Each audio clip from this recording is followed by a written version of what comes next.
We've learned a little bit about gravity. We've learned a little bit about electrostatics. So, time to learn about a new fundamental force of the universe. And this one is probably second most familiar to us next to gravity, and that's magnetism.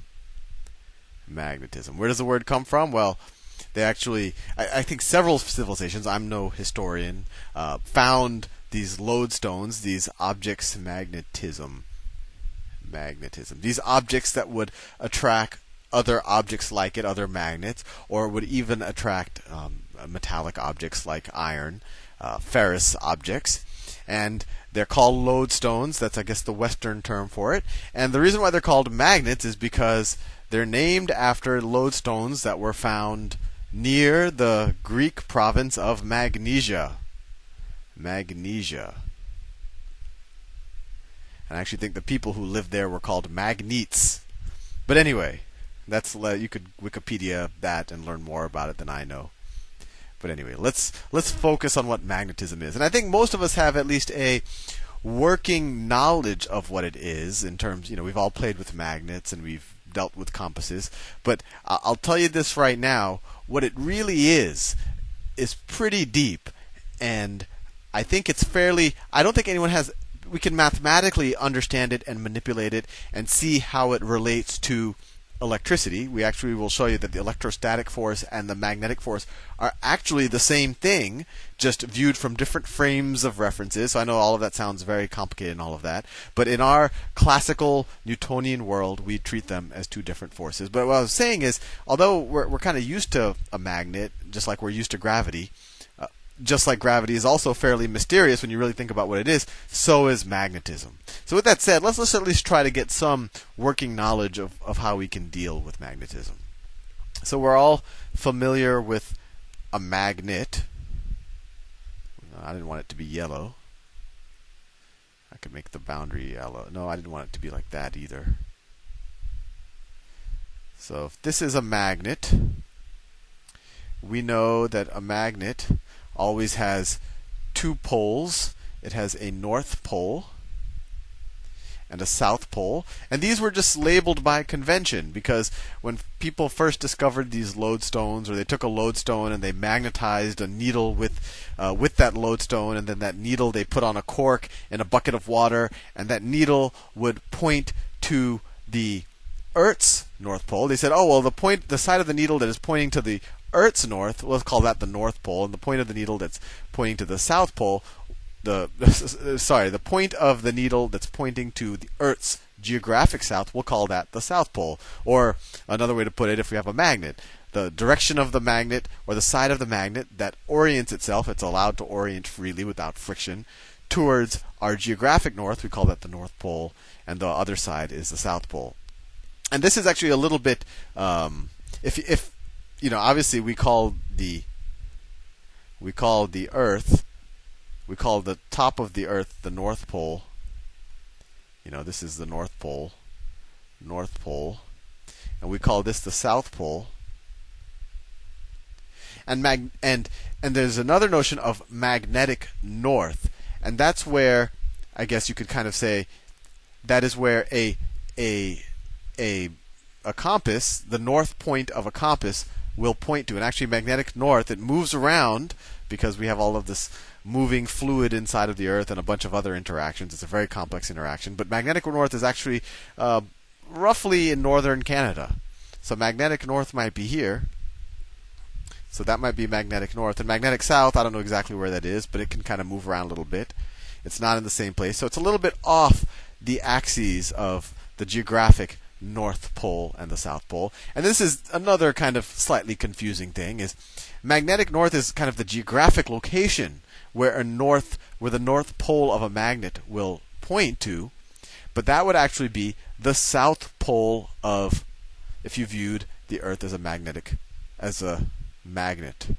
So if the Earth was a big magnet, you'd actually view that as the South Pole of the magnet, and the geographic South Pole is the North Pole of the magnet. You could read more about that on Wikipedia. I know it's a little bit confusing. But in general, when most people refer to magnetic north or the North Pole, they're talking about the geographic north area. And the South Pole is the geographic south area.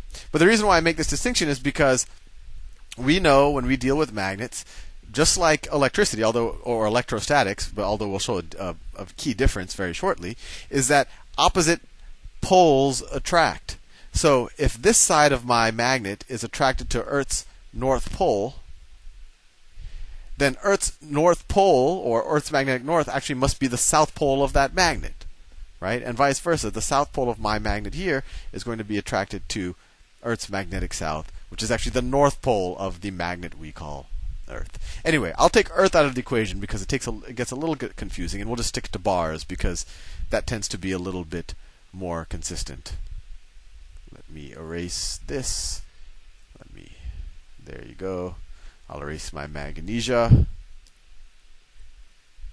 I wonder if the element magnesium was first discovered in magnesia as well. Probably.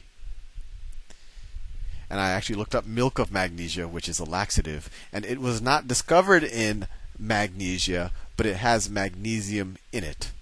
So I guess its roots could be in magnesia if magnesium was discovered in magnesia. Anyway, enough about magnesia. Back to the magnets. So if this is a magnet, and let me draw another magnet. Actually, let me erase all of this. When I go on the tangents, Alright. So let me draw two more magnets. So that's one magnet. That's another magnet.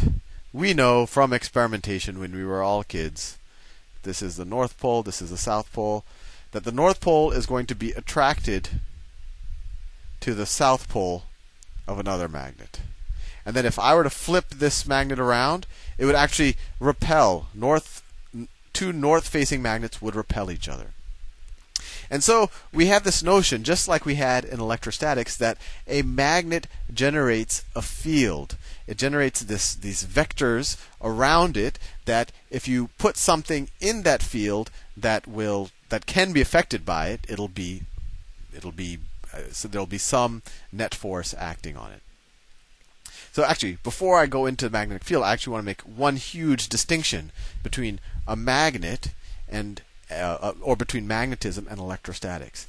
Magnetism always comes in the form of a dipole. What does a dipole mean? It means that we have two poles, a north and a south. In electrostatics, you do have two charges. You have a positive charge and a negative charge. So you do have two charges, but they could be by themselves. You could just have a proton. You don't have to have an electron there right next to it. You could just have a proton, and it would create a positive electrostatic field, right? In our field lines are what a positive point charge would do, and it would be repelled. So you don't always have to have a negative charge there. Similarly, you could just have an electron, and you don't have to have a proton there. So you can have monopoles. These are called monopoles, where you just have one charge when you're talking about electrostatics. But with magnetism, you always have a dipole. If I were to take this magnet, this one right here, and if I were to cut it in half, somehow, miraculously, each of those halves of that magnet will turn into two more magnets, where this will be the south, this will be the north, this will be the south, and this will be the north. And actually, theoretically, I've read, my own abilities don't go this far, there could be such a thing as a magnetic monopole, although it has not been observed yet in nature. But so everything we have seen in nature has been a dipole. So you could just keep cutting this up all the way down to if it's just one electron left, and it actually turns out that even one electron is still a magnetic dipole. It still is generating, it still has a north pole and a south pole. And it actually turns out all magnets, the magnetic field is actually generated by the electrons within it, by the spin of the electrons. And that, when we talk about electron spin, we imagine, some little ball of charge that's spinning. But electrons are, it's hard to, they do have mass, but it starts to get fuzzy whether they're energy or mass, and then how does a ball of energy spin, et cetera, et cetera. So it gets very almost metaphysical. So I don't want to go too far into it, and I don't think you really can get an intuition. It is almost, it is a realm that we don't normally operate in. But even these large magnets you deal with, the magnetic field is generated by the electron spins inside of it, and by the actual magnetic fields generated by the electron motion around the protons. Well, I hope I'm not not overwhelming you. And you might say, well, how come sometimes a metal bar can be magnetized and sometimes it won't be? Well, when all of the electrons are doing random different things in a metal bar, then it's not magnetized because the magnetic spins or the magnetism created by the electrons are all canceling each other out because it's random. But if you align the spins of the electrons and if you align their rotations, then you will have a magnetically charged bar. But anyway, I'm past the 10-minute mark, but hopefully that gives you a little bit of a working knowledge of what a magnet is. And in the next video, I will show what the effect is. Well, one, I'll explain how we think about a magnetic field, and then what the effect of a magnetic field is on an electron, or not even an electron, on a moving charge. See you in the next video.